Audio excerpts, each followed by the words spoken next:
At para sa ating mga balita, bagong virus sa China, fake news daw, pero ilang mga bansa sa Asia, bantay sarado sa posibleng pagkalat nito. At bagong armas ng Ukraine, ginawa para wasakin ang Moscow. Pero bago natin umpisahan ang ating mga balita, mangyari po lamang na i-like ang video ito para sa patuloy na paghahatid natin ng ating mga updates mula sa loob at labas ng bansa.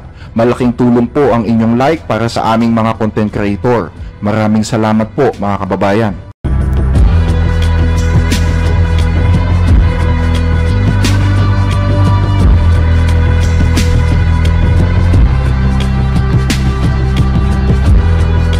Bakit tahimik ang China sa mala-COVID na virus na napapabalitang kumakalat sa kanila ngayon? Yan ang kritikal na katanungan ng ilang mga media outlets gaya ng WION. Why is China silent on the new virus outbreak in the country? 5 taon matapos ang Wuhan virus na nagpahinto sa takbo ng mundo, isa na naman daw misteryosong outbreak ng virus ang di umano'y nagdudulot ng pangamba sa posibleng paglitaw ng bagong pandemya mula sa China. Ayon sa WION, ang pananahimik ng Beijing ay hindi nakakatulong upang sugpuin ang panibagong banta sa kalusugan ng mundo. Ayon sa ulat, tumataas ngayon ang mga kaso ng respiratory illnesses sa China, kabilang ang human metapneumovirus or HMPV, isang sakit sa respiratory system na maaaring makahawa sa mga tao anuman ang edad. Pinakakaraniwan ito sa mga bata, at sino mang dapuan ito ay makakaranas umano ng ilang mga sintomas tulad ng ubo, lagnat, sipon at baradong ilong, masakit na lalamunan, pagkahingal, hirap sa paghinga at mga pantal sa balat. Naipapasa ang sakit na ito sa pamamagitan ng direktang kontak sa isang taong may impeksyon o sa mga bagay na kontaminado ng virus. Sa madaling salita, kumakalat ito sa pamamagitan ng pag-ubo at pagbahing, pagkamay, pagyakap o paghalik at paghawak sa mga bagay tulad ng telepono, door handle, keyboard at laruan. Nanganganib na tamaan ng sakit na ito ang mga batang wala pang 5 taong gulang, mga immunocompromised na populasyon, mga matatanda at mga may pre-existing na kondisyong medikal. Para sa mga may mahinang resistensya, ang impeksyon ng HMPV ay maaaring humantong sa kamatayan. Ayon sa datos na inilabas ng Lancet Global Health noong 2021, 1% ng mga namamatay dahil sa acute lower respiratory infection sa mga batang wala pang 5 taong gulang ay may kaugnayan sa HMPV. At sa kabila na naunang pagkadiskubre ng HMPV, halos 2 dekada na ang nakakalipas, hanggang ngayon ay wala pa ring bakuna o epektibong gamot laban dito. Ang paggamot ay nakatuon lamang sa pagpapagaan ng mga sintomas. Pero ang lahat ng ito ay itinatanggi ngayon ng China, partikular ang Embahada ng China sa Maynila. Fake news, yan ang itinawag ng Embahada sa isang statement na inilabas nito noong Biyernes kaugnay sa nasabing sakit.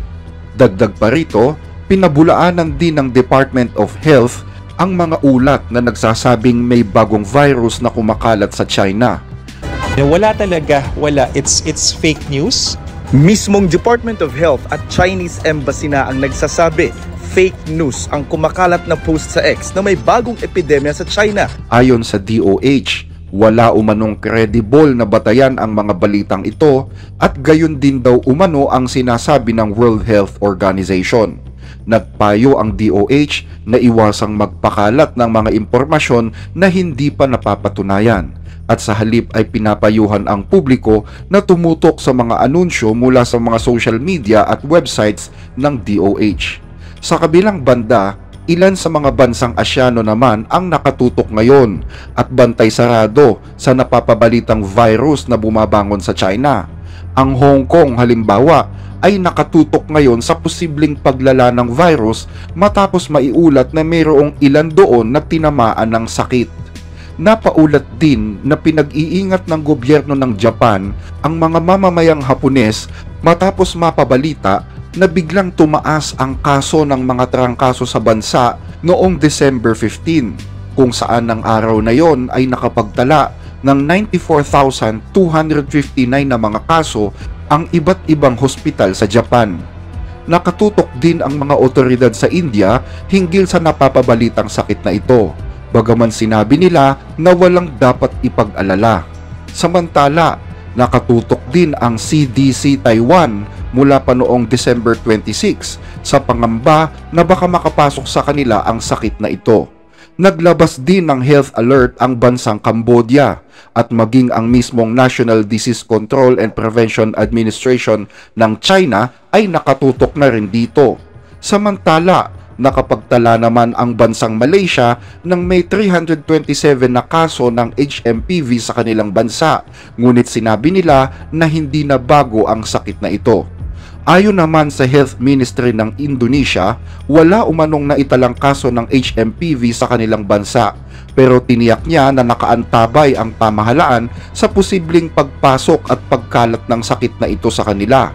Ayon sa tagapagsalita ng Indonesian Health Ministry, kahit walang kaso na naitala sa kanila, dapat ay gawin ng mga mamamayan ang mga hakbang upang maiwasan ang pagkakaroon nito gaya ng healthy lifestyle, regular na paghuhugas ng kamay at pagsusuot ng face mask sa mga pampublikong lugar. Bagaman sinabi ng DOH na fake news ang bagong virus daw na kumakalat sa China, nanawagan naman si Senador Francis Tolentino sa kagawaran na gawin ang lahat ng kinakailangang hakbang upang maipaalam at i-update ang publiko tungkol sa human metapneumovirus or HMPV sa gitna ng lumalaking pag-aalala tungkol sa virus at kung papaano ito kumakalat. Binigyang diin din ng senador na habang naghihintay ng opisyal na pahayag mula sa World Health Organization, makabubuting mag-isip ng maaga ang DOH sa pamamagitan ng pagpapalakas ng kampanya sa pagbibigay ng tamang impormasyon sa publiko at paghahanda ng mga hakbang para maiwasan ang posibleng outbreak sa bansa. Sa ibang balita, bagong armas ng Ukraine ginawa para wasakin ang Moscow. Dahil sa patuloy na pag-atake ng Russia, nagpasya ngayon ang bansang Ukraine na palakasin ang kanilang depensa sa pamamagitan ng pag-develop ng isang bagong long-range ballistic missile na kayang umabot hanggang sa lungsod ng Moscow at maging sa palasyo ng Kremlin. Ayon sa isang ulat ng The Telegraph, naghahanda ngayon ang Ukraine na atakihin ang Russia gamit ang isang upgraded na version ng kanilang Trembita cruise missile na may kakayahan umano na umabot sa lungsod ng Moscow. Ang missile na ito ay kasalukuyang nasa proseso pa ng produksyon. Sinabi sa ulat na ang mga mas malaking bersyon ng missile ay may kakayahang lumipad ng hanggang sa 650 km kumpara sa kasalukuyang abot nito na 145 km lamang. Bagamat hindi pa nakukumpirma ng Eurasian News ang mga balitang ito, ang mga naunang ulat patungkol sa Trembita cruise missile ay may mga kaparehong paglalarawan. Ang mas pinahabang distansya na kayang abutin ng Trembita ay maaaring dinisenyo upang tugunan ang pangangailangan na magsagawa ng long-range na pag-atake sa mga assets ng Russia, mapahina ang kapasidad ng mga armas ng Russia sa digmaan at mapigilan ang produksyon ng mga armas sa pamamagitan ng pag-target sa mga pabrika nito.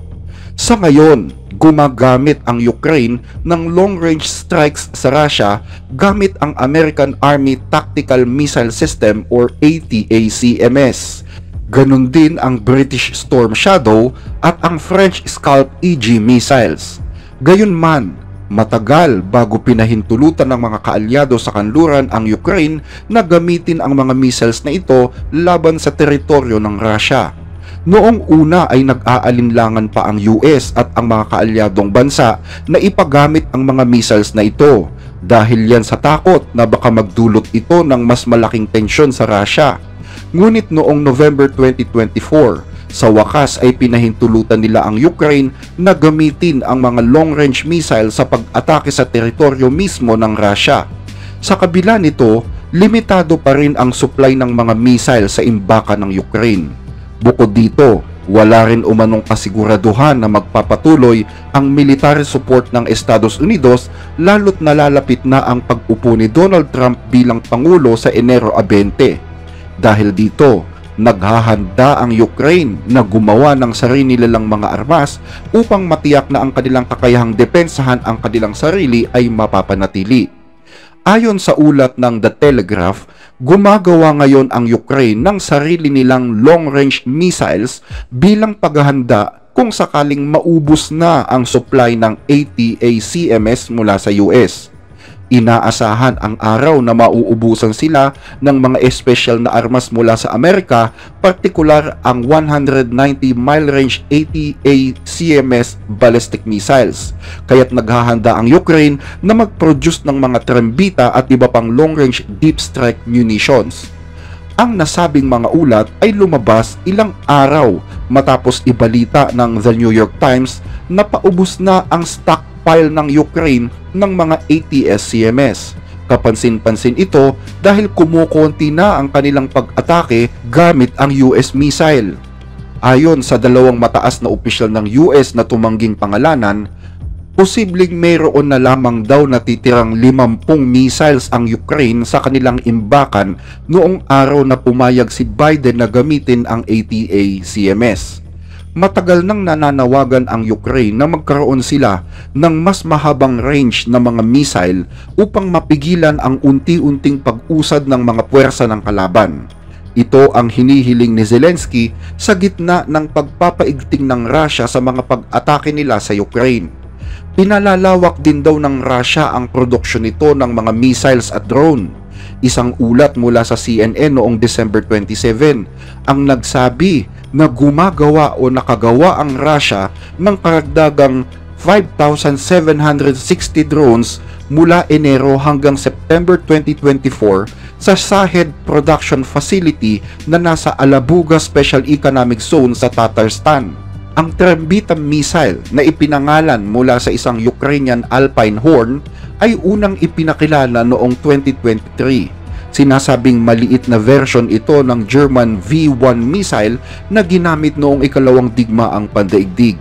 Pinagsama-sama nito ang maingay na pulse jet engine, payak na disenyo at GPS controls. Ang missile na ito ay tumitimbang ng 200 pounds, may haba na 7 talampakan at inilulunsad sa isang launching pad.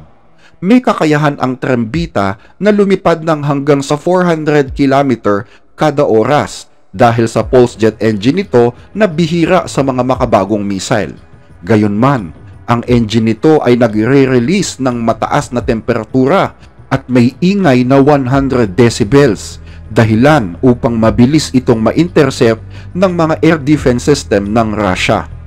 Ayon sa The Telegraph, ang mas short-range version ng Trembita missile ay palatandaan na may kakayahan talaga ang Ukraine na gumawa ng sarili nilang armas. Ipinapakita ng ulat na maaaring makagawa ang Ukraine ng libu-libong Trembita nang walang tulong mula sa ibang bansa na itinuturing na pinakamurang deep strike weapon sa buong mundo. Bagamat mas mahina ang payload, mas mahina ang penetration strength, at hindi masyadong accurate ang short-range Trembita kumpara sa mga advanced na missile ng mga Western countries, naniniwala ang mga eksperto na magiging epektibo pa rin ito sa pag-target ng mga industrial facilities gaya ng mga pabrika at maging mga underground command bunkers. Ang pinakamahalagang bentahe ng Trembita ay ang mababang presyo nito. Nasa $10,000 lamang ang halaga ng kada missile. Para naman sa long-range version or upgraded version, tiyak na halos doble ang magiging presyo ng kada missile nito. Pero mananatili pa rin umano ito bilang isa sa pinakamurang deep strike missile sa buong mundo. Yan ay kung ihahambing sa missile ng US na ATACMS na nagkakahalaga ng mahigit $1 million. Bagaman hindi pa kinukumpirma ng Ministry of Defense ng Ukraine ang mga ulat na ito, sinabi ni Defense Minister Rostem Umerov noong October 2024 na plano ng Ukraine na palawakin ang lokal na produksyon ng mga drones, long-range missile at maging mga ballistic missiles sa 2025. Sinasabing nag-umpisa na ang Ukraine sa pag-develop ng mga local missiles habang hinihintay pa lamang ang permiso ng US na gamitin ang mga Western missiles. kung saan nakagawa ang Ukraine ng mga drones na may kakayahang umabot ng hanggang sa 600 to 700 kilometers. Nakagawa din sila ng bagong version ng Neptune missiles. Ayon sa mga ulat, plano ng Ukraine na makagawa ng humigit kumulang 3,000 mga long-range missile na kayang umabot hanggang sa kabisera ng Russia. Hanggang dito ang ating mga balita. Muli ay maraming salamat po sa inyong panonood.